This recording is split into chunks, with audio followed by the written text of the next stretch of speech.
by far, I would say. And we're doing tremendous things. Our country is doing very well. You saw the numbers that got released today, yesterday.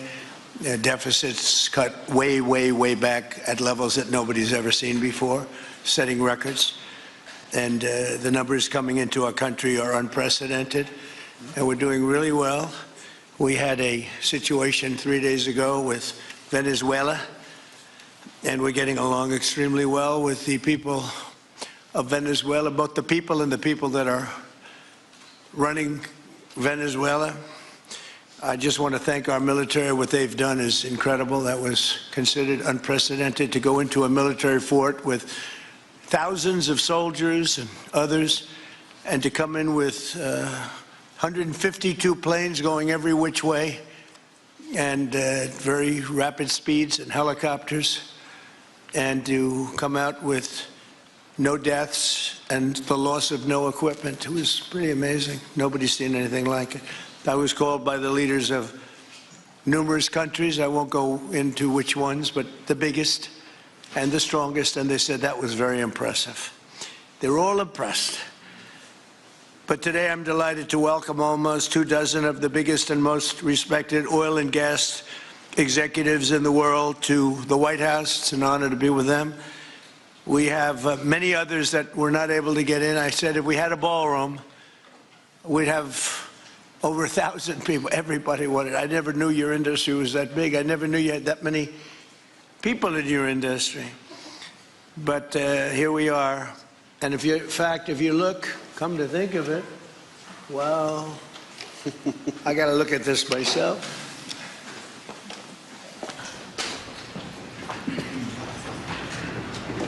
Wow. What a view. This is the door to the ballroom. Bueno, Donald Trump en sus primeras palabras que ha agradecido a todo el ejército de Estados Unidos por la impresionante acción en este pasado 3 de enero, en el momento en el que fueron a Venezuela a capturar a Maduro. Vamos a seguir escuchando.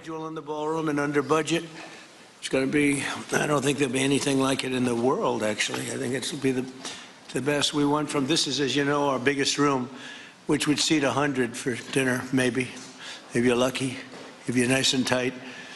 And the ballroom will seat many, and it'll also take care of the inauguration with bulletproof glass, drone-proof ceilings, and everything else, unfortunately, that today you need.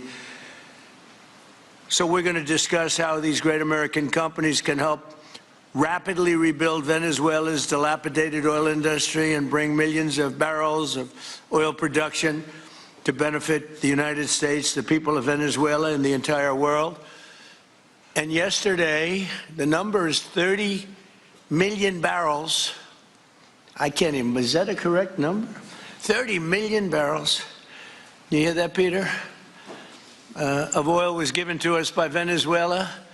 That's a lot of oil. It's about $4 billion worth, and it's on its way to the United States right now.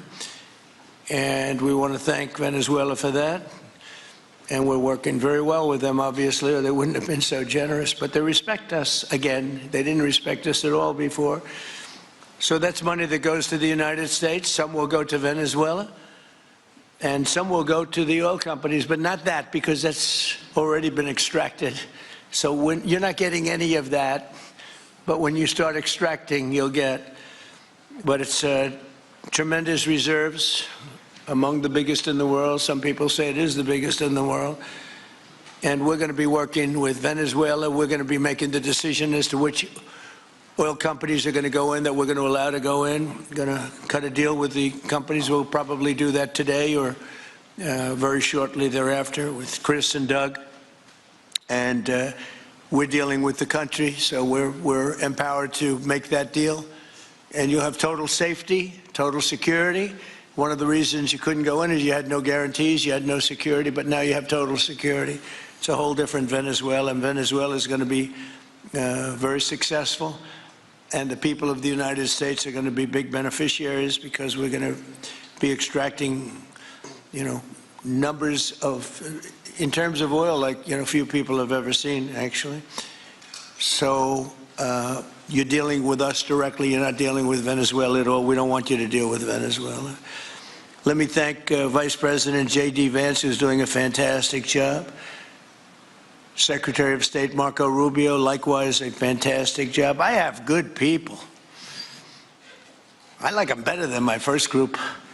But we had a great, despite that, we had a great first term. We had some great people there too, by the way. But we had a great first term. We had the greatest economy in the history of our country in the first term, but this is blowing it away. And you haven't seen anything yet. Everyone's been shocked by the numbers, 5.4% GDP. And that's despite the fact that we were badly hurt by the Democrat shutdown, of which they'd like to see if they could shut it down again. Secretary of the Interior, Doug Burgum, who's fantastic. Secretary of Energy, Chris Wright, recommended by Doug as being the greatest oil man anywhere in the world, because I wanted Doug for that job, energy, and Doug said, no, sir, there's a man named Chris Wright. I said, who the hell is Chris Wright? He said he's the most talented oil man anywhere in the world. I doubt you can get him, because typically oil men make a lot of money, and women. They make a lot of money, but Chris came. You took one of the greatest salary cuts probably in history, Chris, right? But he's a fantastic person, loves our country, and many other important members of this team. And I want to thank them for their efforts. As you know, last week the United States Armed Forces performed one of the most spectacular military operations. Donald Trump, que está agradeciendo a su equipo, a J.D. Vance y también a Marco Rubio, incluso a Chris Wright. Dicen que tienen un gran equipo. Ha hecho referencia también al equipo militar de Estados Unidos. Dice que ha sido algo increíble lo que sucedió este pasado sábado 3 de enero y que ha hecho mención a los barriles de petróleo. Dice que ayer el número era de 30 millones de barriles de petróleo que les dio Venezuela, pero que eso ya vale 4.000 millones de dólares. Vamos a seguir escuchando a Trump. Policy of open borders, the stupidest thing I've ever seen. We're getting them all out. The departure of Maduro makes it possible an incredible future for both nations, Venezuela and the United States, in which we will more closely integrate the economies of two major energy powers in the Western Hemisphere. Energy coming out of Venezuela was very small. One of the things the United States gets out of this will be even lower energy prices. We have people now getting gasoline for $1.99, $1.96, $1.95, $1.92 yesterday, somebody. And it used to be $3.50, $4, $5 a gallon. Think of that, $1.99. Decades ago, the United States built Venezuela's oil industry at tremendous expense with American skill, technology, know-how, and dollars. But those assets were stolen from us, and we had presidents who did nothing about it. This president is much different than your other presidents. They did nothing about it. They stole it. Some of the people in this room were a little bit younger when that happened, but not that much younger. It wasn't that long ago, but they stole our assets like we were babies, and the United States did absolutely nothing about it. So now we're doing everything about it. Now we're doing 500% about it, but it's a long time after the act took place. So they stole from us, and it was taken by socialists and communists at the time, and Venezuela was going bad, really bad. And as much oil as they have, they're producing almost nothing,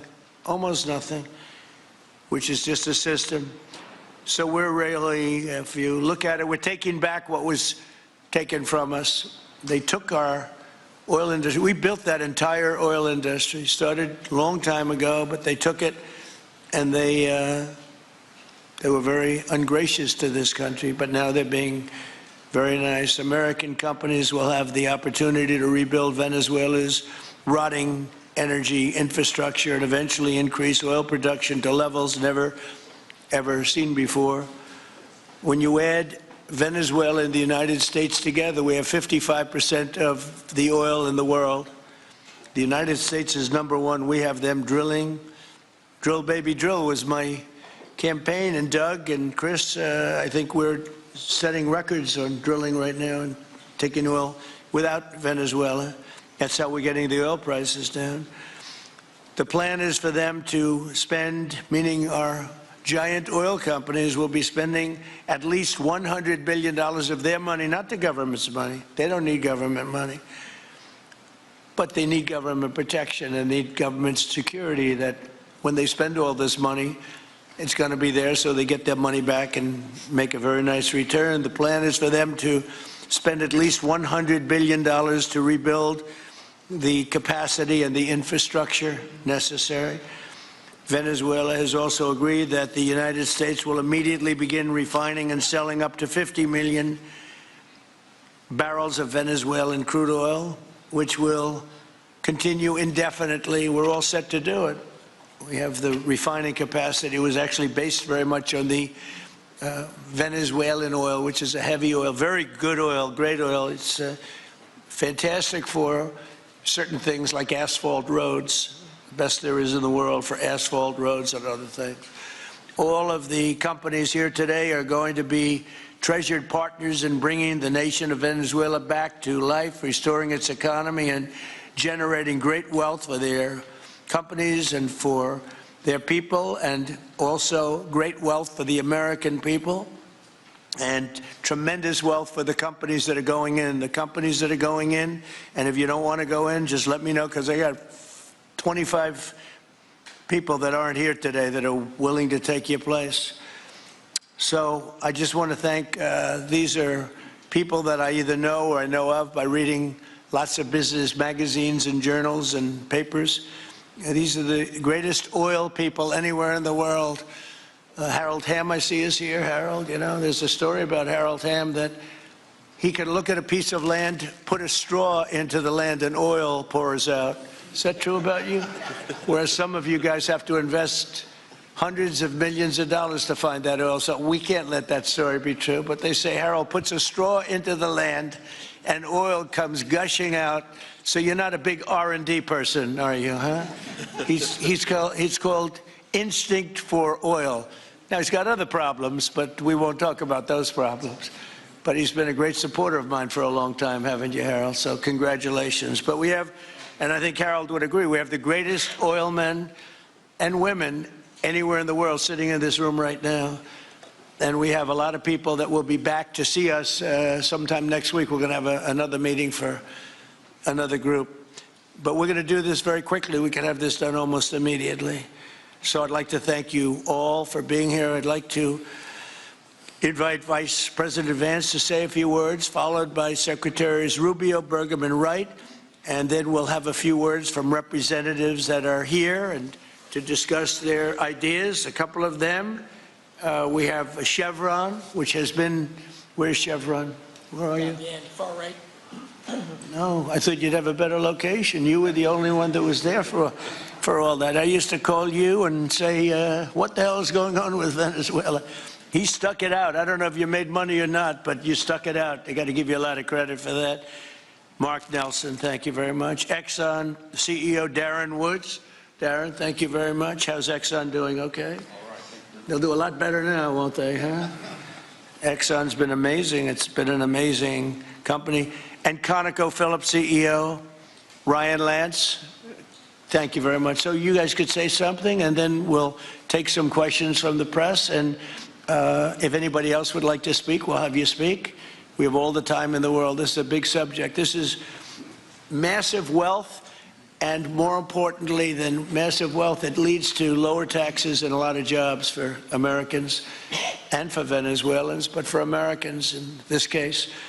And I just, again, appreciate you all being here. And I'd like to ask JD to say a few words, please. Thank you. Thank you, Mr. President. And thanks to everybody for being here. You know, as a Marine Corps veteran for my entire lifetime, presidents, and let's be honest, they were Democrats and Republicans, would send the American military to far-off places. They would get. Bueno, pues Donald Trump, que está calificando esta reunión de algo histórico e increíble, dice que va a ser una riqueza enorme para Estados Unidos y que eso va a conducir a menos impuestos a los estadounidenses.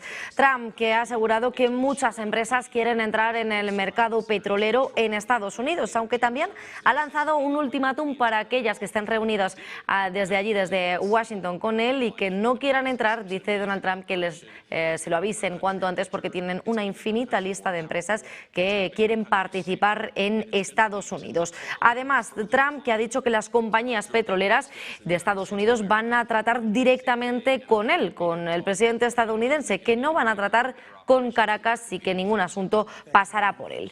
Trump ha confirmado que Venezuela entregó 30 millones de barriles. Ayer era el número de 30 millones de barriles de petróleo que les dio Venezuela, que vale ya 4.000 millones de dólares y que Trump ha agradecido a Venezuela por ello, que ahora les respeta, porque ese dinero va a ir para Estados Unidos y también para la reconstrucción del país venezolano. Vamos a escuchar las palabras de Marco Rubio.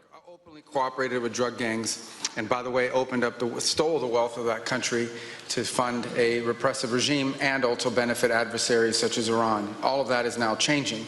As part of this process, the first phase, of course, is the phase we're in now, which is the stabilization phase. We do not want to see destabilization in the country. We're working very cooperatively with the interim authorities there to provide a market for the sale of the wealth of Venezuela in such a way that benefits the people, both of the United States but also the people of Venezuela. And as a reminder to everyone, the President announced this just 2 days ago, every penny, everything they buy with the money that they're making from the oil now, Mr. President, will be bought from America. And that includes everything from equipment for the oil industry to food to medicine and everything in between. The second will be a phase of recovery, and then some of these phases will interlap, and that is to have a normal economy again where the money goes to the benefit of people, not the benefit of our adversaries or the benefit of elements in that country and around the world that are against our interests, at the same time as a process of reconciliation has to happen internally among the different sectors of society and politics and the like. And finally, the third phase, which is the most important of the three, is when the country fully transitions into a normal country that we have strong economic and diplomatic and relations with, that is friendly towards the United States, that's not a foothold for our adversaries, that serves our interests, but also the interests of the people. It'll be a country that is wealthy, a country that is prosperous for the people, not for a handful of criminals, but also a country that is supportive of our interests in the region and throughout the world. And we thank you, Mr. President, and the team you've assembled that have brought us to this point. A lot of work remains, important work, but this is historic. Okay, thank you very much. Doug? Well, Mr. President, I want to thank you for your leadership, not just as President, but as Commander-in-Chief. The boldness, the execution, the breathtakingly precise work that you've delivered both in Iran back in June and here has changed the field for the whole world. And you always ran about the idea of peace and prosperity. And in Venezuela, as you know, this was a playground for every bad actor in the world. We had Russians, Iran, terror groups, all of them profiting from this criminal organization that was pretending to run the country. That makes America safer. You've secured the border, we're stopping the flow of drugs, and now with the normalization of relationships on an economic basis, it's going to mean tremendously for the prosperity of the American people. So I just want to say again, congratulations to you and to the entire leadership team. It's been an amazing, historic week on the scale of things that we haven't seen perhaps for 125 years in terms of the U.S. Exerting its influence over Latin America in a way that's going to make a change for generations. And on behalf of all the oil executives that are here today, Chris and I want to say thank you to all of you. It's your technology, your innovation that has put America in the place where today we are the most energy dominant country in the world. And that position is what's allowed us to take the action that we're taking with statecraft, with military action. None of that would happen if we were dependent on everybody else for energy. So you're a big part of the reason that we're able to move the way we are today, and we're grateful that you're here to be part of the solution going forward. Thank you, Doug, and you are doing a fantastic job, and we appreciate it. Everybody appreciates it. They know who's doing well. Chris Wright? Thank you, Mr. President. Yeah, what we've seen in the last week is leadership matters and credibility matters. Venezuelan oil has been sanctioned for many years, and the oil just flew, those sanctions were not enforced. That oil just floated out to trafficked by bad actors of the world. That resources weren't gone to a central place. The corruption and decline of Venezuela has been a crisis for the people of Venezuela. And as Secretary Rubio said, massive spillover effects in the United States, in crime, in drugs, in kidnappings, and in taking a huge resource base and making it not exploited, not developed. The whole world is a poorer, less opportunity-rich place because of that. Ahora está hablando Chris Wright, pero hace escasos minutos Donald Trump aseguraba que en la próxima semana también se van a reunir para ahondar el tema del petróleo junto a las compañías que quieran invertir en Estados Unidos, y también ha hecho referencia a que al menos 100.000 millones de dólares en inversión provendrán de empresas, no del gobierno. El presidente de Estados Unidos, que dice que Venezuela va a ser financiada por las propias compañías petroleras que inviertan en Estados Unidos, no por la propia economía estadounidense. Dice que las empresas no necesitan dinero del gobierno, pero que sí que necesitan la protección y la seguridad que Estados Unidos puede ofrecer. Al gastar todo ese dinero, Donald Trump ha declarado que estos recursos se van a destinar únicamente a reconstruir la infraestructura del pueblo venezolano y la capacidad petrolera de Venezuela. Según ha confirmado además que las compañías petroleras van a recuperar su dinero y van a obtener una rentabilidad muy considerable, a lo que también se sumaba el secretario de Estado Marco Rubio. A esas palabras dice que es una transición con una fuerte economía y que van a conseguir hacer del pueblo venezolano un país rico y próspero. Seguimos escuchando.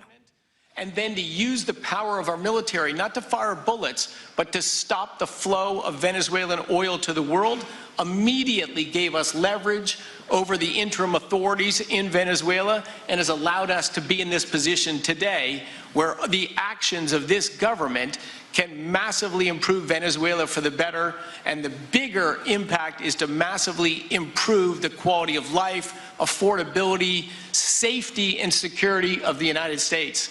Very proud to be here. And we'll turn it over to Mark Nelson, who's the vice chairman of Chevron. Chevron has been in Venezuela for over 100 years, continuously. Mike Wirth, the CEO, had a knee replacement recently. He's not here. Mark is a tremendous leader in our industry, and I'll turn it over to him. Thank you, Secretary Wright. Again, I'll send Mike Wirth's regrets. He really wanted to be here, Mr. President. Right. Great guy. On his behalf, I have 3 very quick thank yous and an assurance I'd like to provide you all. The first thank you, Mr. President, is to you. It's thank you for convening this gathering. It's thank you for your leadership, and thank you for continuing to keep American energy domination in the forefront. So thank you for that. Thank you very much. The second thank you actually is to the cabinet. So Secretary Rubio, Secretary Burgum, Secretary Wright, your ability and commitment to continue to engage with the parties around the table to keep the world working is greatly appreciated. So thank you for that. And the final thank you actually would go to our Venezuelan employees of Chevron. They have been working tirelessly to operate safely, protect the environment in country, and their dedication and skill will help us in this next chapter. And finally, I'll close with the assurance. For more than a century, Chevron has been a part of Venezuela's past. We are certainly committed to its present, and we very much look forward as a proud American company to help it build a better future. And so, Mr. President, thank you for your leadership. And you really suffered there. You stuck it out. A lot of people left. A lot of big companies left. Many of the people sitting at this table left because of the safety risk and other risks, but you stuck it out. I give you credit for that. Sometimes it was hard. I remember 6 months ago I told you to stay, just stay. Things are going to happen, you'll be very happy. I didn't know they were going to happen this fast or this conclusively. One thing I think everyone has to know is that if we didn't do this, China or Russia would have done it. And if China or Russia were a next-door neighbor, because essentially this is not around the other parts of the world so far away where you fly an airplane for 24 hours before you get there. This is sort of a next-door neighbor, if you think about it. And I told China and I told Russia, we get along with you very well. We like you very much. We don't want you there. Not going to be there. And if we didn't do this, China would have been there and Russia would have been there. Maybe they both would have been there together, but they're not going to be there now. One thing I will tell them, and I will tell you, that we are open for business. China can buy all the oil they want from us there or in the United States. Russia can get all the oil they need from us, and they do like oil, even though they produce a lot of it. But China and Russia and everybody else is able to go, and we'll be open for business almost immediately. I have a feeling the $100 million will be spent $100 billion will be spent very, very rapidly by these very big, powerful, and rich companies, and I think they're going to be able to rebuild the infrastructure. And I hope it's going to be brand new as opposed to a rehab, because I know the tremendous difference between the new and the not so new in your industry. The new is much more beautiful, much better in every way, and actually much smaller. It's like everything else, gets smaller and stronger. It's a combination of smaller, better, and stronger. So I hope you're going to build all brand new stuff, rip out the old crap that's been there for so many years, and do it the right way. You're going to be there a long time if we make a deal. If we make a deal, you're going to be there a long time. If we don't make a deal, you won't be there at all. It's, you know, sort of interesting. But again, China and Russia would have been there if we didn't do this. And the other thing people ask about the second wave, I don't think it's going to be necessary. We have an armada, a giant armada like nobody's ever seen in that part of the world. And it's stationed off the coast. And we are getting along so well with the people that are involved in representing Venezuela that I don't think we're going to have any, I don't think it's going to be necessary to do the second wave. We were planning on a second wave, but the first wave was so powerful and so good and so strong. And frankly, the people in the country, they did the right thing. They were smart. They did the right thing. They didn't want to go through a second wave. But we've got a tremendous number of the most powerful ships in the world right there. I don't think we're going to have to use that. I'm happy to say that. I don't think we're going to have to use that at all. If I could ask Chevron, you did a great job. I want to thank you. And ExxonMobil, if you would say a few words, and then followed by Conoco, great companies, massive companies, great companies. Exxon, please. Sure. Thank you, Mr. President. I appreciate the invitation and the opportunity, frankly, for the entire industry to show up and provide a perspective. Frankly, we've been kind of unresponsive to the press regarding Venezuela. I guess today's the opportunity to address the press directly with respect to a number of questions that have been asked of ExxonMobil. First and foremost, obviously, is the interest that we have in Venezuela. And I think, you know, the way I would position that, I think one of the reasons why we see many of the industry players here is we're in a depletion business for a product that is in great demand and will be in demand for many, many, many decades to come. And as a depletion business, the biggest challenge we have is finding resources. There's an opportunity in Venezuela with all the resources there is we don't have that challenge of finding, we have the challenge of developing those resources. So I think it's in the best interest of these companies and frankly society as a whole for the industry to be interested in understanding what the opportunity here represents. I'll just share a philosophy that ExxonMobil has when we enter countries, because we do business all around the world in a number of different regimes. We take a very long-term perspective. The investments that we make span decades and decades, so we do not go into any opportunity with a short-term mindset. And there's a value proposition that we have to meet. It has to be a win-win-win proposition. Obviously, it has to be a win for the company and our shareholders and to generate a return for the investments that we make. It has to be a win for the government. The resources are an important source of revenue that helps support the people of the places that we do business. And it has to be a win for the people. We have to be wanted there and to be a good neighbor. And those three things ensure a stable, long-term platform for the large investments that we make for Bueno, pues a Donald Trump, que ha hecho referencia a países como China y Rusia. Dicen que habrían ido a Venezuela si no lo hubieran hecho. Dice que Washington no podría haber permitido que algo así sucediera, ya que Venezuela es una especie de aliado, de vecino de ellos, y que ha agregado que China y Rusia son bienvenidos a comprar todo el petróleo de Estados Unidos, ya sea extraído de Venezuela o del propio Estados Unidos. El presidente Donald Trump, que según ha calificado, China o Rusia habrían ido a Venezuela y se habrían apoderado de la industria petrolera del país si Estados Unidos no lo hubiera hecho.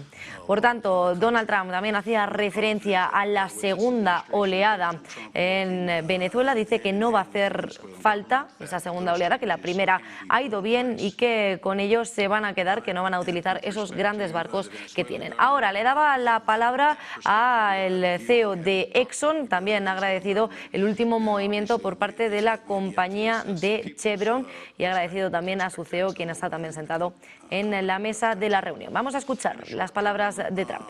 There are things that can be done while these longer-term issues are being worked. For us, we haven't been in the country for almost 20 years.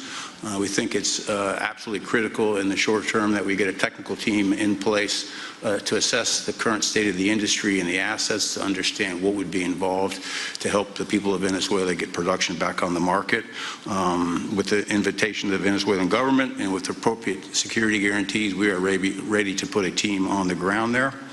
We also have a integrated set of capabilities from production to refining to trading, and I think we can be of assistance to getting the Venezuelan crude to market and realizing a market price to help, again, with the financial situation in Venezuela. So those are my short-term perspective that I have. I'd say maybe close with a thank you, Mr. President, for the work that you've done to secure not only the national security but the energy security of the region. And then thank you, Secretary Rubio, Secretary Wright, Secretary Burgum, for your leadership in this matter. Thank you. How long would it take you, Darren, as Exxon to, if we make a deal, how long would it take you to get in there and get started? Well, the first step, this technical team, as I talked with Secretary Wright earlier this week, we started from the beginning to put the team together so that if and when it was needed, we could hit the ground almost immediately. So we can hit the ground and within the next couple of weeks start the assessment. And then from there, we need to understand. That's what we want. We want speed and quality. That's what we want. Thank you, Darren. And Conoco, Ryan. Thank you, Mr. President. Appreciate the opportunity to be here, too. And you've assembled a great team. And our congratulations as well for removing one of the terrible people in the world and bringing them to justice. It was quite amazing. I think you've given hope to the people of Venezuela again, which I think is quite remarkable. And we've been on the other end of that despot regime a long time. Our assets were expropriated. I had a little bit more hair when that happened. And you know, I think we're the largest non-sovereign credit holder in Venezuela today. So we're at a bit of a different situation, but I think your big and bold idea to use energy commerce instead of conflict is something that could make a real big difference in Venezuela. And our company certainly stands ready to help in that endeavor. Encourage you to continue to think bigger and even bolder, and we've had some discussions with your energy team about that as well, as we think about the other people that need to be in this room and in this discussion are the banks, and including probably the Exim Bank, as we think about how the debt needs to be restructured and the financing to deliver the billions of dollars that are required to restore their energy infrastructure. And I think as we think that big and bold, we need to be also thinking about even restructuring the entire Venezuelan energy system, including PDVSA. And I think if we can do that and think bold, there's an opportunity to be quick, fast, and restore the quality of what's happened in Venezuela, or what's been lost in Venezuela over the course of the last 25 years. So thank you for this opportunity. Well, thank you very much, and you'll get a lot of your money back. We're going to start with an even plate, though. We're not going to look at what people lost in the past, because that was their fault. That was a different president. You're going to make a lot of money, but we're not going to go back. You left a lot of money behind, I guess, huh? What number? 12 billion. How much? 12 billion. Well, Good write-off. It's already been written off. It's been written. All right, thank you, Mayor. You'll make it back one way or the other. You're all going to do very well. I think really very well. Marco just gave me a note. Go back to Chevron. They want to discuss something. Go ahead. I'm going back to Chevron, Marco. Thank you, Marco. Was there a question, Mr. President? Yes, go ahead, Marco. What are you saying here? Mark, if you can update us on operations in the ground and with the appropriate approvals, what you might be able to achieve in the next 12 to 18 months, give us a little view from the ground. You bet, you bet. So today Chevron has 3,000 employees in 4 different joint ventures in Venezuela today. And over the past 5 to 7 years, they've taken production from about 40,000 barrels a day to 240,000 barrels a day, essentially getting those facilities and that equipment up to standards that would be something that people in the room would be more accustomed to. Given the work we've done with Secretary Wright and Secretary Burgum and even Secretary Bessent, I think we have a path forward here very shortly to be able to increase our liftings from those joint ventures 100%, essentially effective immediately. We are also able to increase our production within our own disciplined investment schemes by about 50% just in the next 18 to 24 months. And that's just leveraging what's on the ground. So to Secretary Rubio's comments about phase 1, this is taking the momentum of improvements we've already made there locally and building on those and creating more momentum for the people of Venezuela. Do you think you have an advantage being there? You've been there by the skin of your teeth. It's been tough for you to be there, but do you think you have an advantage over the other people in this room by the fact that you are there? Yeah, I think there are, Mr. President, I think there would be days where it didn't feel like an advantage, and there are days where it does feel like an advantage. But having people on the ground today that care desperately about the people of Venezuela and know how to operate the assets that are there, is a definite advantage today. Would you say the best locations are available, or would you say the best locations are already sort of worked, even though they're in very bad shape? The best locations for finding oil, the best locations for oil. There are more opportunities than not, Mr. President. With 300 billion barrels of reserves and resources in country, there are lots of opportunities for many companies. Will you be building new, or will you be using the old infrastructure that you have? Yeah, today it's a little bit of a mix, but today it's mostly us. Pues en medio de estas negociaciones con las compañías petroleras, Donald Trump también ha anunciado que se va a reunir con Petro de Colombia en la primera semana de febrero. El presidente de Estados Unidos ha dicho que espera con interés esa reunión con su homólogo colombiano, Gustavo Petro, y que se va a llevar a cabo en la Casa Blanca en la primera semana de febrero. Dice que está seguro de que va a funcionar muy bien para Colombia y para Estados Unidos, pero que hay que impedir en todo momento que los estupefacientes entren en Estados Unidos. Dice Donald Trump, además, que ha expresado previamente su esperanza en que las conversaciones ayuden a prevenir una guerra mundial en medio de todas estas tensiones geopolíticas. Señala que temía que Washington atacara a su país de la misma manera que atacó a Venezuela. Esas palabras que dejaba Gustavo Petro. Volvemos a las negociaciones en el marco de las compañías petroleras. For the people of Venezuela and also benefit the world. And like Secretary Wright said, it has not been done. That's not been done in the past, and they had a good chance at it. Brought someone in that totally took it down, as everybody knows here, and that was Chavez, and we know what happened to him finally. But that ruined the industry in Venezuela, and all of us know how that happened. Ended very well, very wrongly. So. Anyway, we're glad to see what's happened here and look forward for the opportunity for a lot of people in this room, but also for America and the country itself. Are you going to be involved in going in? Because, he's in North Dakota and he's in Oklahoma and some incredible places. It's a little bit different, but there's no doubt about you won't have to worry about the straw too much here. You can just go at it. Are you going to be one of the participants? Well, certainly, I'm an oil finder, like you said. Barry Switzer, told that story. The coach. And he's kind of exaggerated a little bit. It doesn't come out quite that easily usually. But anyway, great story. I love it. But I love Barry. Barry's the one that told me this. Yeah, he's a champion, in a lot of ways. So love that story. Certainly, it excites me as an explorationist. Everybody has that in their blood, and it is a very exciting country and a lot of reserves. And so it's got its challenges, and the industry knows how to handle that. And like Darren said, you go in with your eyes open and do the best you can with the team you got. So well, you're going to have something that they never had really here is tremendous security. You're going to be very secure, very safe, physically safe in addition to financially safe. So it's good to see you, Harold. Thank you very much. Does anybody have anything to say before we get to the press? What does Cuba have to do to avoid the same fate as Venezuela?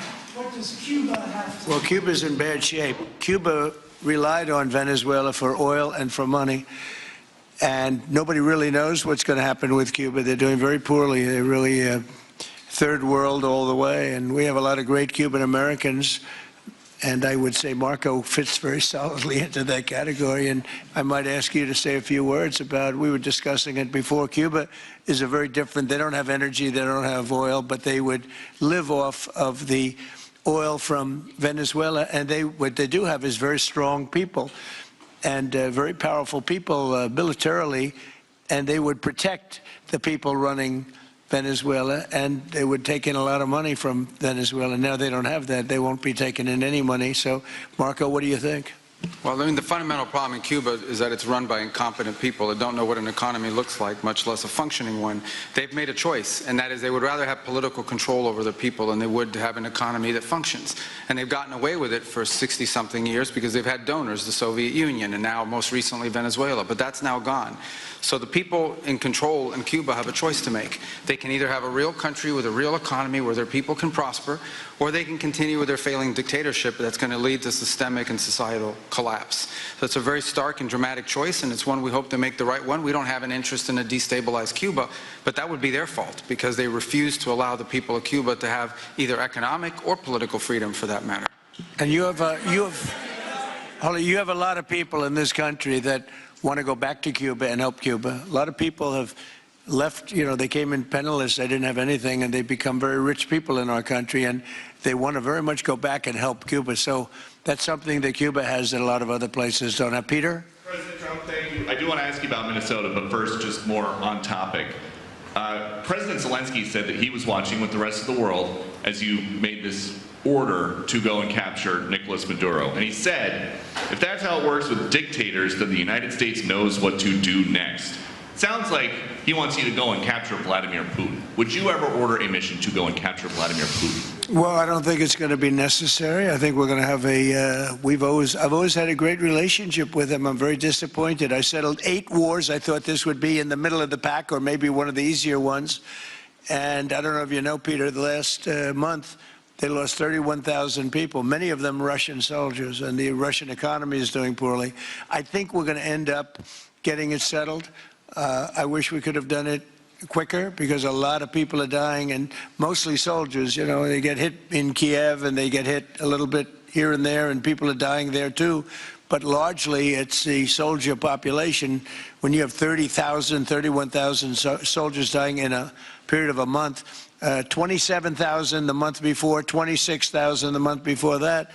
That's bad stuff. So, as you know, President Biden gave $350 billion to Ukraine to fight, and we would never get that back, although I did make a rare earth deal to get it back, so we will be getting it back, but shouldn't have done that. It was a bad thing to do.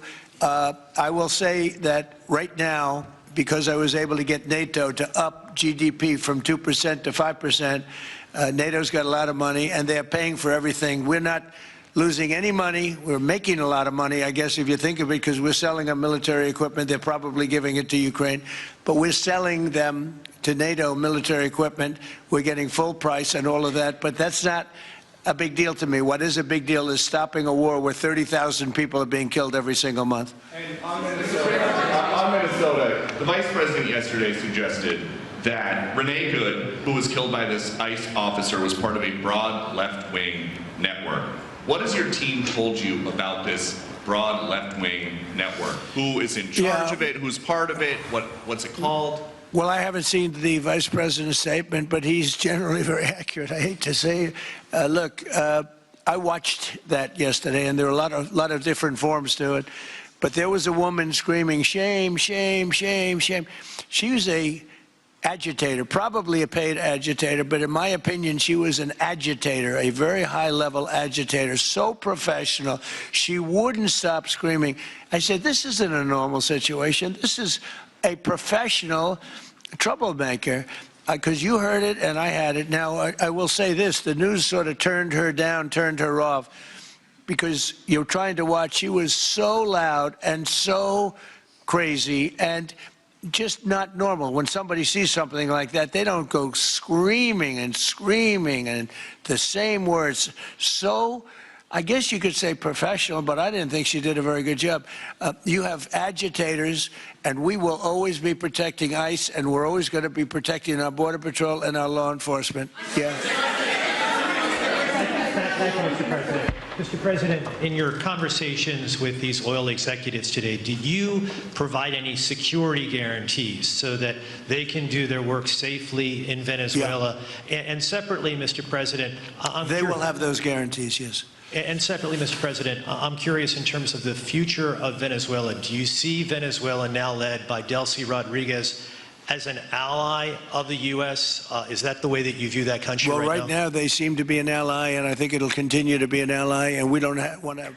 Bueno, pues Donald Trump, quien acaba de confirmar que nadie sabe lo que realmente va a pasar con Cuba. Y también ante las preguntas de los periodistas sobre la situación que vimos ayer con ese tiroteo en Utah, dice que esa mujer que falleció por ese tiroteo, por el miembro del ICE, dice que era una agitadora muy profesional, que no paraba de gritar y que siempre van a defender a los miembros del ICE. Vamos a seguir escuchando. Well, there are going to be Americans. I assume they're going to be using a lot of Americans, but they're going to be using a lot of people from Venezuela and other places, I would imagine. But I would think that mostly they'll be using Venezuelan workers. They have a lot of great workers. They have a very high unemployment rate, and they have workers that are very familiar with taking oil out of the ground. Yeah. How long do you think the Ayatollah will be in power after what we've seen play out on the ground there? When is the U.S. going to get involved now that reports of protesters being killed on the ground? So Iran's in big trouble. It looks to me that the people are taking over certain cities that nobody thought were really possible just a few weeks ago. We're watching the situation very carefully. I've made the statement very strongly that if they start killing people like they have in the past, we will get involved. We'll be hitting them very hard where it hurts. And that doesn't mean boots on the ground, but it means hitting them very, very hard where it hurts. So we don't want that to happen. There have been cases like this where President Obama totally backed down. But this is something pretty incredible that's happening in Iran. It's an amazing thing to watch. They've done a bad job. They've treated their people very badly, and now they're being paid back. So let's see what happens. We're watching it. We're watching it very closely. Go ahead, please. Thank you so much, Mr. President. Yes, go ahead. Thank you so much, Mr. President. Do you have any comments in reaction to the recent attacks by the Syrian government alignment groups against US-backed Kurdish forces in Aleppo, Syria, which killed dozens of civilians and displacing many families? Does your administration bring peace between the Kurds and the Syrians? En las últimas palabras del presidente de Estados Unidos, Donald Trump ha dicho que no cree que sea necesario capturar a Putin, de la misma manera que ha hecho con el presidente venezolano Nicolás Maduro. El presidente de Estados Unidos acaba de declarar a la prensa que no cree que sea necesario capturar al presidente ruso, a Vladímir Putin. Ese comentario que surge justo después de que los periodistas le preguntaran si alguna vez había considerado hacer lo mismo con Rusia que lo que hizo este pasado 3 de enero en Venezuela. Donald Trump dice que siempre ha tenido una excelente relación con su homólogo ruso y que está muy decepcionado, que ha ganado ya 8 guerras y pensaba que iba a ser una de las primeras en finalizar en este segundo mandato. Pensó que sería una de las más fáciles o quizás una de las más difíciles, pero de momento descarta capturar a Putin, igual que lo ha hecho con Maduro. Vamos a seguir escuchando a Donald Trump. I've made up with people also, you know, so we're going to have a meeting with them. We had a very good conversation. The people of Colombia are incredible people. Marco would know that better than anybody because he's married to a woman from Colombia. And I don't mean Columbia University. That would be, I'm not sure. I think I like Colombia, the country, better, if you want to know the truth. The people are... hold it.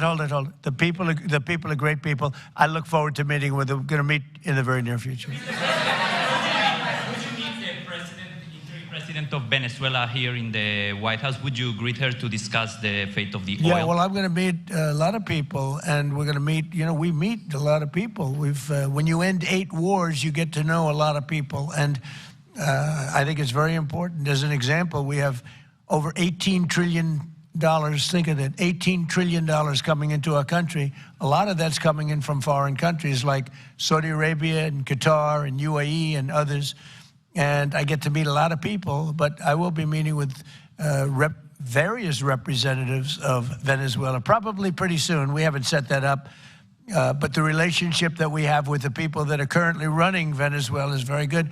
We also have a young lady that received the Nobel Peace Prize. She's going to come in and pay her regards to our country, really, to me, but, you know, I'm a representative of the country, nothing else. And she's coming in sometime next week, I think Tuesday or Wednesday, and we'll see how that is. But no, we're dealing with the people from Venezuela. We're dealing with them very well. I think they've been very smart in the way they've dealt with us, frankly, because that whole place could have been obliterated with one more strike, and we didn't want to do that.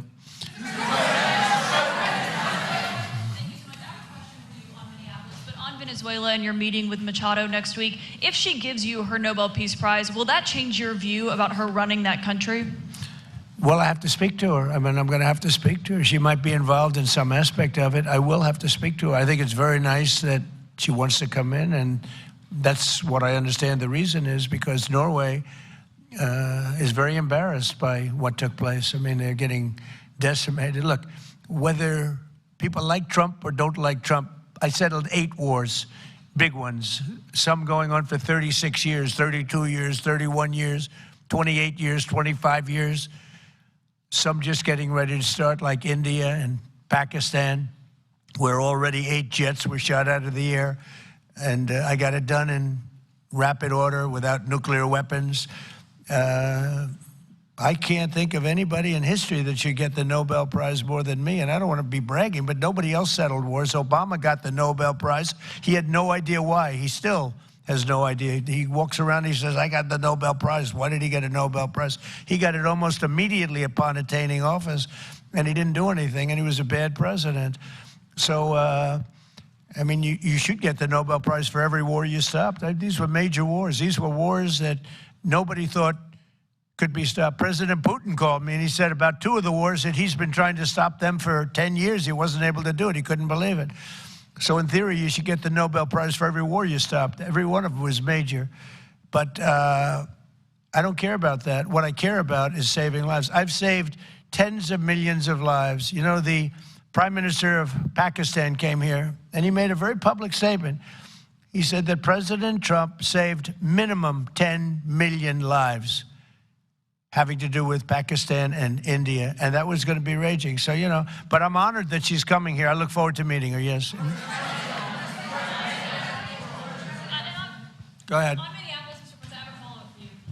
The state officials there have said that the FBI is not sharing evidence with them. Typically, they would conduct a joint investigation, as you know. Do you believe that the FBI should be sharing evidence with state officials in Minnesota? Well, normally I would, but they're crooked officials. I mean, Minneapolis and Minnesota, what a beautiful place, but it's being destroyed.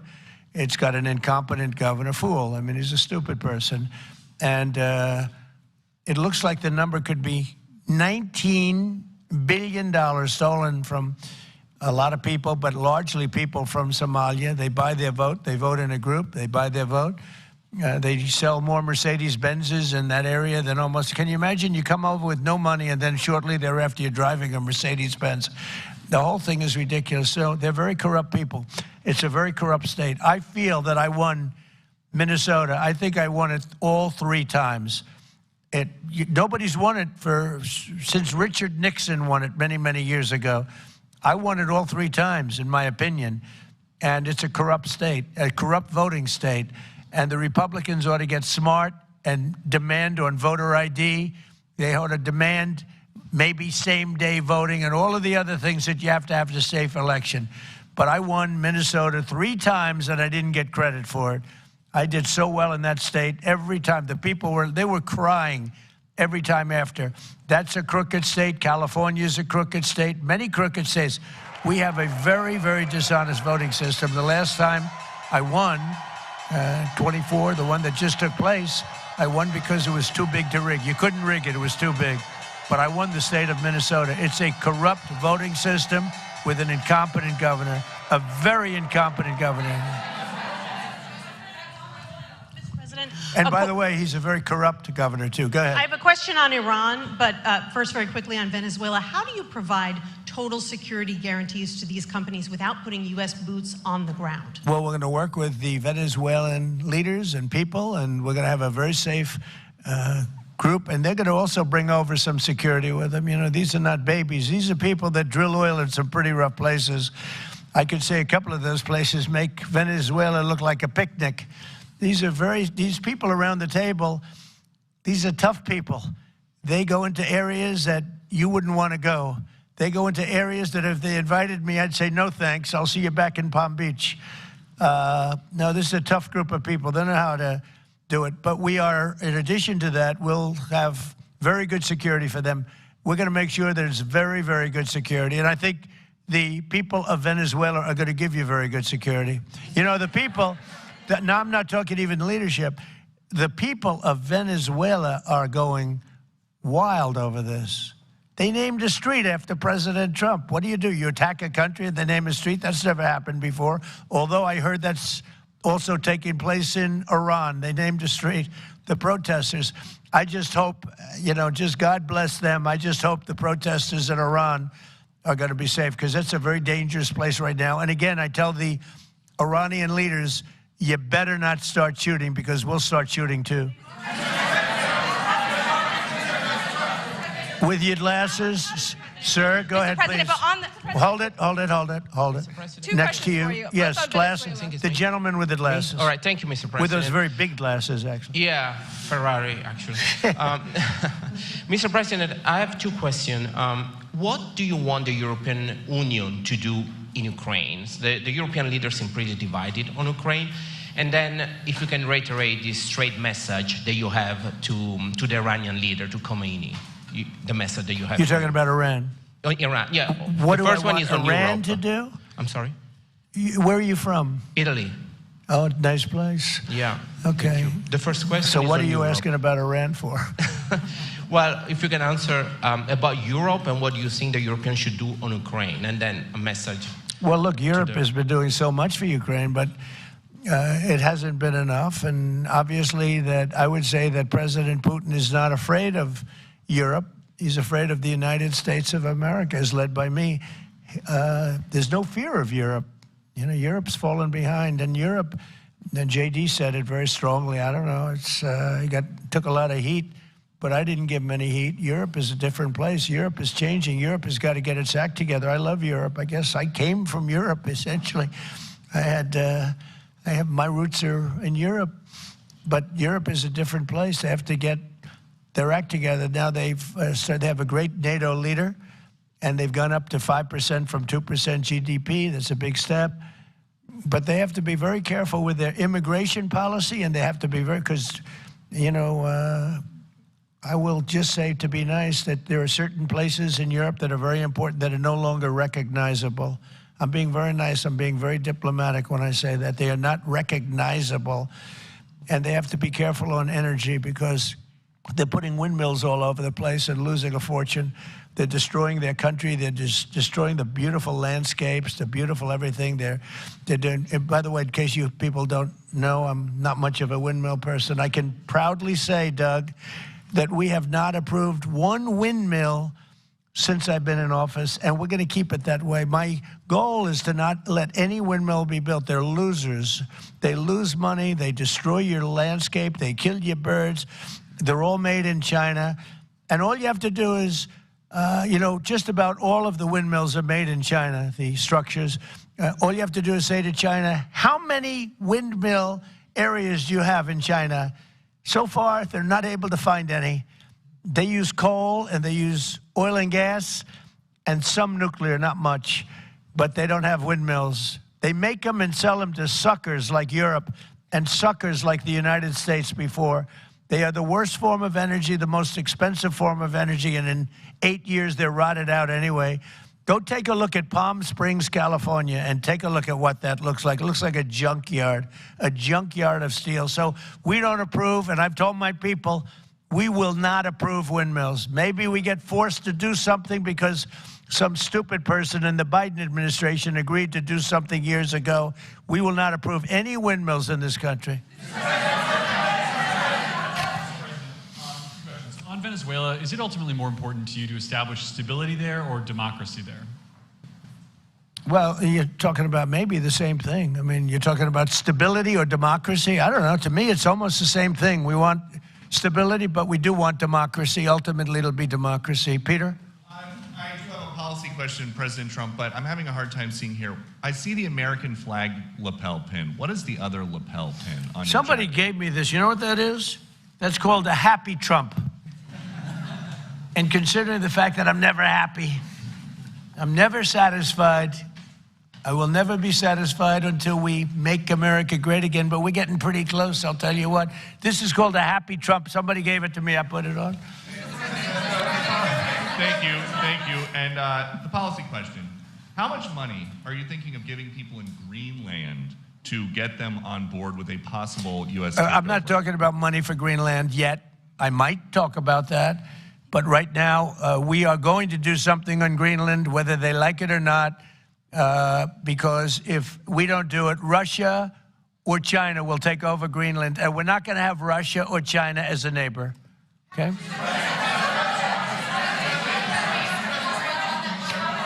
I would like to make a deal, you know, the easy way, but if we don't do it the easy way, we're going to do it the hard way. And I'm a man, and by the way, I'm a fan of Denmark too, I have to tell you, and you know, they've been very nice to me. I'm a big fan, but you know, the fact that they had a boat land there 500 years ago doesn't mean that they own the land. I'm sure we had lots of boats go there also, but we need that because if you take a look outside of Greenland right now, there are Russian destroyers, there are Chinese destroyers and bigger, there are Russian submarines all over the place. We're not going to have Russia or China occupy Greenland, and that's what they're going to do if we don't. So we're going to be doing something with Greenland, either the nice way or the more difficult way. Please, go ahead, ma'am. Mr. President, why is it so important to you to own it when you have a military presence there, which you could expand to affect security? Because when we own it, we defend it. You don't defend leases the same way. You have to own it. And, you know, with a nation, look at what happened with Obama, with that horrible deal they made with Iran. It was a short-term deal. It was like a 9-year deal. Countries can't make 9-year deals or even 100-year deals. Countries have to have ownership. And you defend ownership, you don't defend leases. And we'll have to defend Greenland. If we don't do it, China or Russia will. It's not going to happen. We are not going to have, and I like China, I like Russia, I love the people of China, I love the people of Russia. I get along very well with President Putin, but I'm very disappointed in him. I get along very well with President Xi. I'm going to go over to China in April, but I don't want them as a neighbor in Greenland. Not going to happen. And by the way, and NATO's got to understand that. I'm all for NATO. I saved NATO. If it weren't for me, you wouldn't have a NATO right now. But we're not going to allow Russia or China to occupy Greenland, and that's what's going to happen if we don't. Go ahead. One, can you respond to that? And two, there was an amazing report. The most amazing thing is government jobs are way down, and yet the unemployment or the employment numbers are very good. We've gotten rid of tremendous numbers of federal government jobs. Nobody's ever seen anything like it. And yet the employment numbers are very good. They're really getting better. But now we have all those people to work in the private sector for a lot more money. I think that's one of the very big things. The other thing is at 5.4%. And remember, this is after we had a shutdown. And that shutdown had an impact because the concept of the shutdown, even though it's before, people knew we were going to be shutting down. A lot of bad things happened. And by the way, on January 30th, you may have another shutdown. We'll see what happens. But I think the numbers, Caitlin, were really amazing. Look, to think about 5.4%, nobody thought that. They thought it was going to be 2%. And you know what it is? It's tariffs. And it's also November 5th. We had a great election, a great election. Our country was dead 1.5 years ago, and now we have the hottest country anywhere in the world. And I hope you guys were impressed. 5.4%, and we haven't even really transitioned yet. There's no reason it can't be much, much higher than that. Yeah.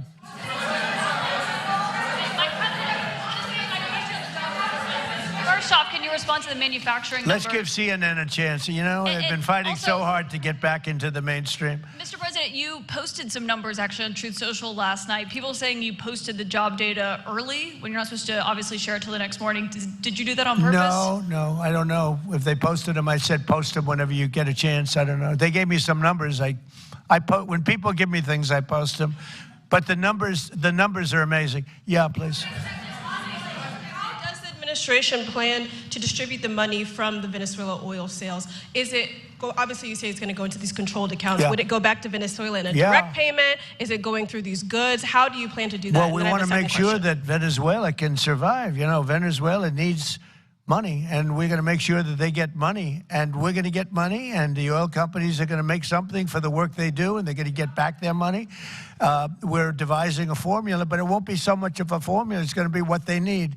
We're going to take care of what they need. There'll be plenty left over. We're going to have a lot of money left over. And the money left over is going to the United States of America, and the oil companies are going to be very happy. Yeah, please. Thank you, Mr. President. Would the administration offer a backstop to these oil companies for like financial guarantees, some sort of backstop, if the country did destabilize again? That's a very interesting question. Using the word backstop, I haven't heard that word in a long time. That was at the Wharton School of Finance I last heard. That's a good term. We ought to use it more often. I hope I don't have to give a backstop. Look, these are very smart people, the smartest people. They're not only in oil and business. These are the biggest companies in the world sitting around this table. They know the risks. I mean, there are risks. We're going to help them out. We're going to make it real easy. They're going to be there for a long time. We're going to be there together for a long, long time. And they're going to be taking the oil, and they're going to be bringing oil prices down. They're going to make a lot of money. They're going to get their money back. They're going to be safe. The people of Venezuela are going to be big beneficiaries, and the United States of America is going to be a big beneficiary for what we've done. Trump, que está haciendo alusión a la situación con Venezuela, respondiendo a las preguntas de los periodistas. Dice que Machado podría estar involucrada en la gestión de Venezuela. Donald Trump dice que si le preguntan si cambiaría de opinión sobre la líder opositora venezolana, María Corina Machado, y su participación en el gobierno del país, dice que si ella devolviera el Premio Nobel de la Paz, existe esa posibilidad de que entonces ella esté involucrada.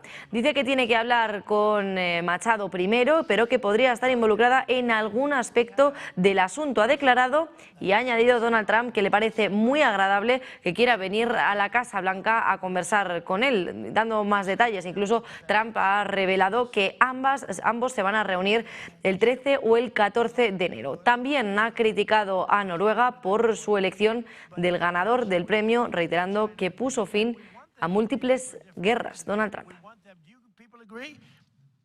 In particular, China, they need a lot of oil. Russia doesn't need so much, but Russia was there anyway.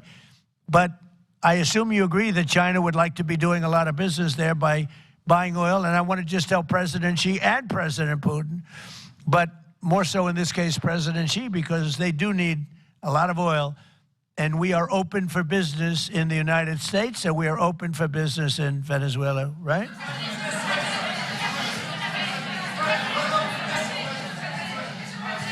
Go ahead, sure. Mr. President, You know, what is your I could take questions from these people all day long. You know, they're sitting here, and generally, they're very rich, very powerful, but nobody gives a damn about them. It's a sad thing. You have all that money, all that power, and look at all these crazy questions. We could do this all day long, and they wouldn't be satisfied. I have a question on today's meeting, Mr. President. We'll take a few more, I have though. a question on today's meeting, Mr. President. Let me ask you, more importantly, do you have any questions from the biggest? Yes, sure. Hold it. Do you have any questions for the biggest people on earth, the biggest business people, the biggest companies anywhere on earth? Do you have any questions for these people? No, do you have a question for them? Go ahead, ask them a question.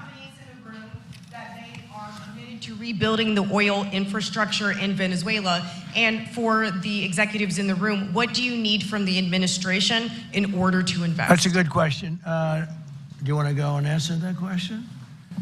Yeah, Exxon, small company.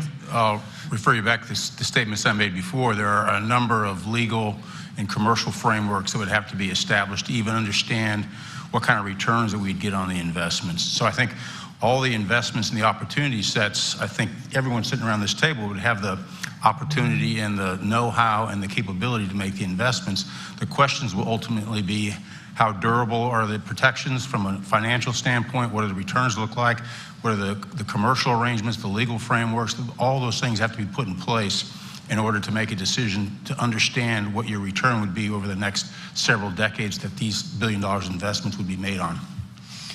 You know, could I do this? Because we have, again, the biggest people on the planet Earth around this table, biggest companies in the world. I'd like to just ask them to introduce themselves. We'll start from this end and go around to here. And if you have anything to quickly say, we could do that. But you want to just start right over here? These two guys, we'll leave them out because they're with us. Please. Thank you, President Trump. John Addison at VTOL. We're here to ensure that you are going to be able to move all of this oil all around the world at the best price possible so that the influence that you have over the Venezuelans will ensure that you get what you want. Thank you. Thank you. Good point. Thank you, Mr. President. Brian Sheffield of Formentera. My grandfather, Hugh Sheffield, was president of ARCO, Venezuela. Right. Thank you for what you did. Do you like what we're doing? There's a lot of shale there, a lot of upside. He would be very happy looking down. He'd be very proud of you right now, right? Yes, sir. Good. Thank you.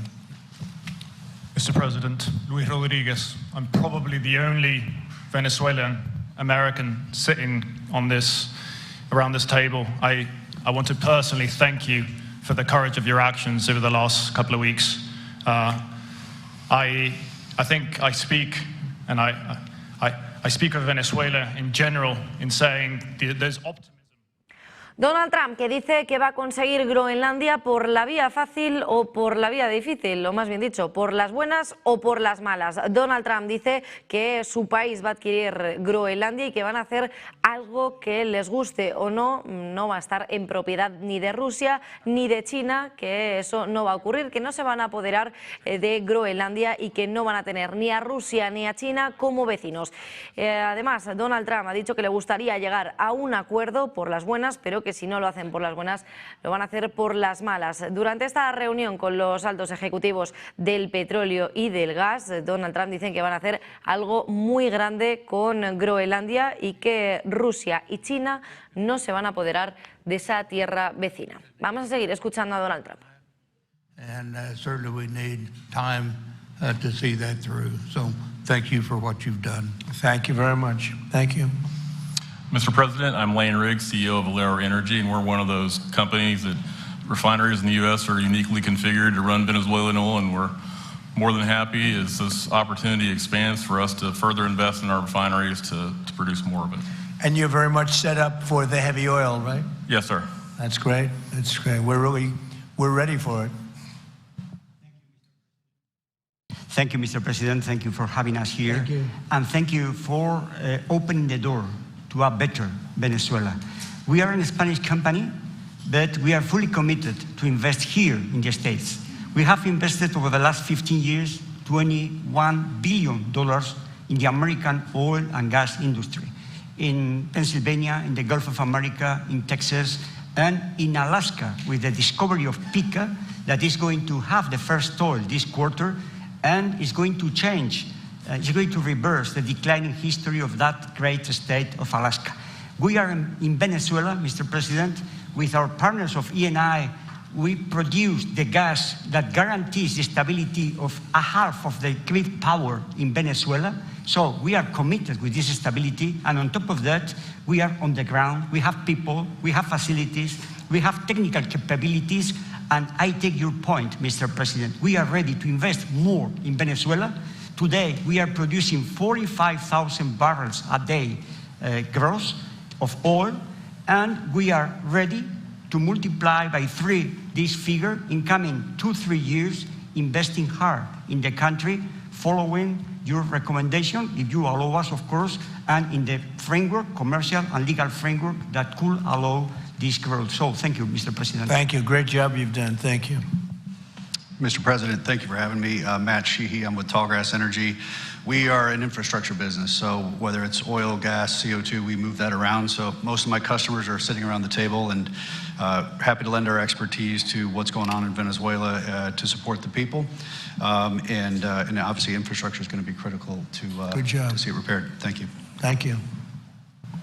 Mr. President, thank you. An honor to be here. Marianne Mannon, Marathon Petroleum. We are one of the largest U.S. refiners. On behalf of the men and women of Marathon Petroleum and of our industry, thank you and the administration for what you're doing for U.S. energy independence. We have the ability and the capability of our assets to process Venezuelan crude, and the people of Marathon Petroleum stand ready to do so. Do we need more refineries in our country? In the U.S., probably Yes. not. We have sufficient capacity. That's amazing. A lot of it was approved during my first term. We were getting you approvals that nobody could have gotten in Louisiana and other places, and they got built. Before that, it was a disaster. We didn't have the refineries. Now we do because of the first term. Please. Darren Woods, ExxonMobil. Okay, we'll go over here. Thank you, Mr. President. Jeff Hildebrand, founder and chairman of Hillcorp Energy, one of the largest private energy companies in America. Who's bigger, you or Harold? We're close. Huh? We're close. Harold. Absolutely, Mr. Ham. But thank you for your great, tremendous leadership in protecting the interests in the Western Hemisphere. The message that you have sent to China and our enemies to stay out of our backyard is absolutely fantastic. So thank you. Thank you very much. And finally, Hillcorp is fully committed and ready to go to rebuilding the infrastructure in Venezuela. You'll go there? You'll be going? Yes. Good. That's good. You'll be very happy. Thank you very much. Thank you, Mr. President. Jeff Miller, CEO Halliburton Company. We are the largest American oilfield services company. We're the second largest in the world, been in business over 100 years. Started operations in Venezuela in 1938, long time in Venezuela. I personally lived there for 4 years and raised my kids there. So quite familiar with Venezuela, and just couldn't express gratitude more so for the opportunity to return to Venezuela under the stability that I know that this team and your team are able to deliver. And so When did you leave? Huh? When did you leave Venezuela?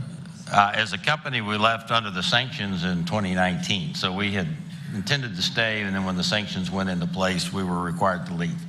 But very much interested in returning. Have 600 Venezuelans with Halliburton today, all around the world. Look forward to putting them back to work. Great job. Great Thank job. You'll be back. Please. Mr. President, I'm Alex Cranberg. My company, Aspect Energy, is one of the leading American international wildcatters. We've found significant fields in Central and Are you South. a wildcatter? I'm a wildcatter. That's pretty cool, I'll tell you. I would have been a wildcatter too if I was in. And you've been successfully wildcatting. We've found significant fields in Central and South America, in the Middle East, and in Europe. We're the leading That's oil great. producer in Hungary. But probably the most pertinent example is what a wildcatter does is take on risk and try to reduce it, and then other people come in and put more capital in later, so we're kind of kickstarters in the oil industry. We went into Kurdistan very early on, back when people told us it wasn't safe and we shouldn't do it. We found a big field there, and it ultimately has got to be developed along with one of my colleagues here to be one of the big leading fields in Kurdistan. We think that Venezuela has... Bueno, pues Donald Trump, que ha hecho referencia a los depósitos bancarios de Estados Unidos, dicen que ha caído a 18.535 billones de dólares desde los 18.619 billones de la semana anterior. Además, ha hecho referencia a la relación con China, con su homólogo chino, Xi Jinping. Dicen que están abiertos a hacer negocios tanto en Estados Unidos como con Venezuela. Trump, sobre publicar los datos anticipadamente, esos datos que han sido publicados macroeconómicos, la tasa de desempleo de Estados Unidos, dice que les dieron algunas cifras por adelantado y que cuando se las dan las publica. Por eso el mensaje previo en su red social Truth Social. Además, Donald Trump, que ha advertido que posiblemente el 30 de enero pueda haber otro cierre federal del gobierno de Estados Unidos, que todavía está por ver, pero que eso afectaría a la publicación de los siguientes datos macroeconómicos. Vamos a seguir escuchando la mesa de reunión. We started working in Venezuela in 1980. We have a lot of oil, but now just the gas is flowing because it's not under sanction. And as my colleague from Repsol said, we cover more than about 50% of the electricity in the country, so that is essential to avoid any kind of problem, social problem. We own about 4 billion barrels of reserves, so a huge amount in the Orinoco Belt and in central Venezuela. We have now in the country 500 people, most Venezuelan. And we are ready to invest. Clearly, we are ready to invest. We thank you for the big efforts and the efficiency of your action. And we are here. And we are here to work together with the U.S. We are also a big investor in the U.S. So I know that. We thank you again, and we are there. And we are also ready to join with American companies in our assets to develop and go faster with good investors and good know-how from the U.S. company. Yeah. Thank you. You've done a great job. Thank you very much. Mr. President Ross Perot, good to see you again. I'm chairman of Hillwood and HKN Energy. Been in the energy business 45 years, and we have been working with your team quite a bit. We have been in Kurdistan now for 19 years, along with Alex, and built a very good business. But now with your team, we're looking in Syria, we're now in Libya, and so we are very excited to look at Venezuela with you and your group and look forward to continuing to build this great industry. Thank you very much. Thank you. Mr. President, thank you for having us here today. Wael Salwan from Shell. Of course, we have a huge presence here in the U.S., in the Gulf, as well as in Pennsylvania with a petrochemical facility, which I think we had the opportunity to host you at. As well as being one of the largest LNG off-takers of American LNG. We have been in Venezuela for a very long time. We actually drilled in 1914 the first well that discovered oil in Venezuela, and on the back of which the entire energy industry was established in Venezuela. When we left in the 1970s because of nationalization, we had 1 million barrels per day of production. But we have kept boots on the ground in Venezuela all this time. And we now have a few $1 billion worth of opportunities to invest in, subject to OFAC approval. So we are ready to go and looking forward to the investments in support of the Venezuelan people. That's great. Thank you very much. Thank you, Mr. President. Ben Marshall, the America's CEO for Vitol. Alongside Trafigura, we're very thankful to have worked with the government and the Venezuelans to be able to bring the crude oil to market at a market price as quickly as we can to help stabilize the country. Thank you. Thank you. Ryan Lance, ConocoPhillips. I'll defer to my colleagues. Thank you, Mr. President. Olivier Lepoche, CEO of SLB, or formerly known as Schlumberger, the largest global oilfield services. We have been in Venezuela since 1930, and we still operate. We operate today on the ground with in support of Chevron. We have ability to scale. We have 1,100 Venezuelans in the company, 2,000 additional that are calling us to go back to country and to go back to work. We're able to mobilize in the last 18 months 2 rigs and deliver 50 wells with success. So we're here, we have knowledge of the subsurface like nobody else has. We have boots on the ground, capacity on the ground, $700 million of equipment value on the ground in Venezuela, ready to mobilize for all of our partners, customers. So we are ready to scale fast, and we really want to thank the administration, Secretary Wright, Secretary Bergen, for the effort they are supporting and giving us to be successful on behalf of the Venezuelan oil and gas industry. Thank you very much. Thank you very much. Well, check this out. They say the very best for last. And I don't have that sexy accent like this guy next to me here. Mr. President, my name's Bill Armstrong of Armstrong Oil and Gas. I'm a private independent guy. And in real estate, you were a wildcatter. So wear that motto proudly. But like you, I was my own guy. And I don't have shareholders. I don't have private equity partners, but I've been drilling all over the place. In fact, I had the largest discovery in Alaska, biggest discovery in 50 years in our country. I now control 8 million acres adjacent to Venezuela, so I'm already heavily invested in the area. We share a 150-mile border with Venezuela in the countries of Aruba and Curacao, and we are ready to go to Venezuela. It is, in real estate terms, it is prime real estate, and it's kind of like West Palm about 50 years ago. Yeah. Very ripe. Yep, I agree with you. Thank you. Congratulations. Thank you. So I think what we're going to do is speak without the press to these gentlemen, see what kind of a deal we can make.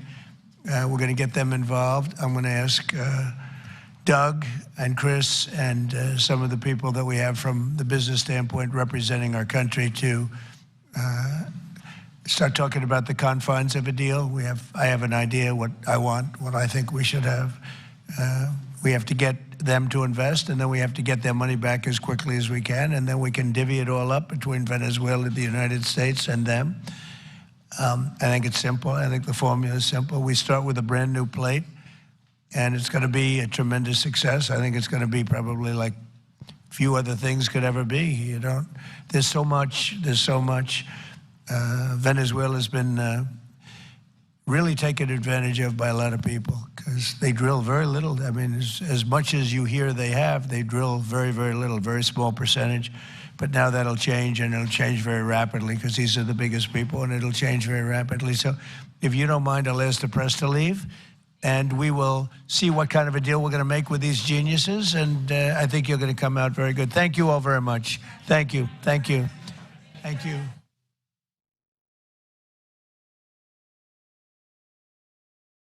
Pues así concluye esta reunión dentro de la Casa Blanca con el presidente Donald Trump liderando esa mesa con los principales líderes de las compañías petroleras. Atención, porque también ha dicho Donald Trump que se prevé otra próxima reunión durante la semana que viene con las mismas compañías petroleras para llegar a esos entendimientos y de qué manera ver cuándo comienzan esos nuevos proyectos en Estados Unidos.